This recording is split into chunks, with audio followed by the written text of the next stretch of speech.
Meanwhile, rapper turned politician Balendra Shah sworn in as Nepal's youngest Prime Minister. The 35-year-old secured the position after being elected parliamentary leader of the Rastriya Swatantra Party. The RSP, under the leadership of Shah, ensured a handsome victory in the parliamentary elections as it secured 182 out of the 275 seats in the House of Representatives. It dealt a heavy blow to traditional parties in the first general elections since last year's violent Generation Z protests that called for generational change and a corruption-free system.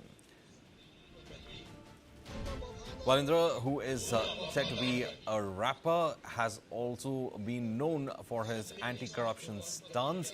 Balendra is said to have, in fact, endeared himself to the Generation Z with his rapper songs and was also in the forefront as a person who had got the maximum support from the Generation Z of the country. And today he's been sworn in by the interim council of the president as well as the other dignitaries as the Prime Minister of Nepal.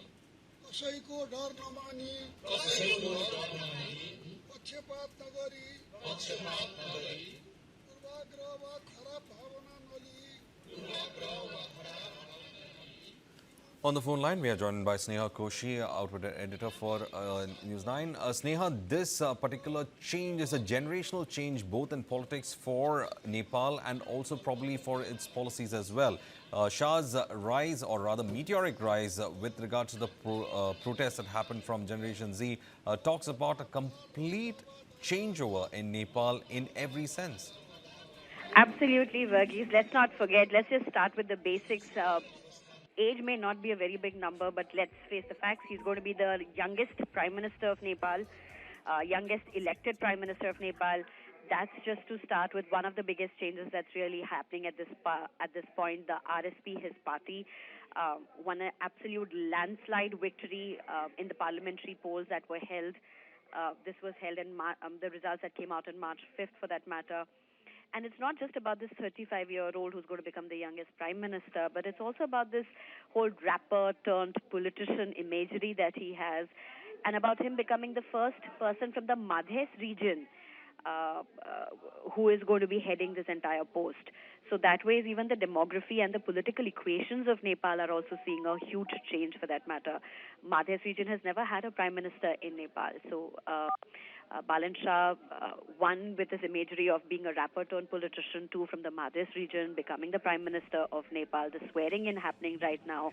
All of this after these massive protests that were held against what was seen as the traditional parties in Nepal. All of this projecting Nepal in a very, very different, very new light, for that matter. We'll have to see how this politics takes course with respect to its neighbors, particularly with India as well.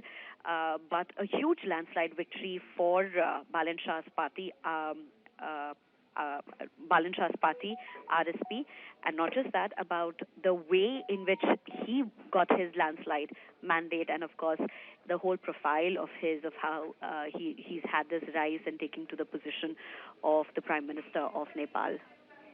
Interestingly enough, Balen Shah is also a person who has been having political positions. He's been the mayor of Kathmandu as well. So it's not that he is not aware of the administrative structure, but it's a big jump from being a mayor of a city to being the Prime Minister of the country. Verghese, that's true. I mean, the fact remains that he is a person who defeated a four-time Prime Minister, KP Sharma Oli, for that matter, in his constituency, in Chapa 5 constituency, which is a huge, huge stronghold for the Communist Party of Nepal. A huge stronghold. It's been a decades-long stronghold, and you had Balen Shah defeat KP Sharma Oli in that constituency, and it was not just a by chance victory. It was a landslide victory. It was a remarkable victory also in the way it all turned out.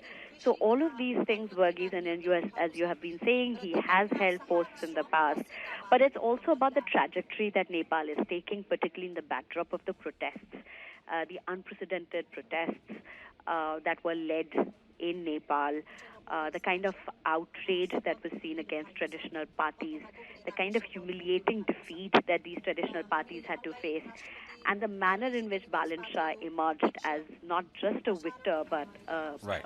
a victor with a massive mandate. Thank you, Sneha Koshi, for joining us with all those details.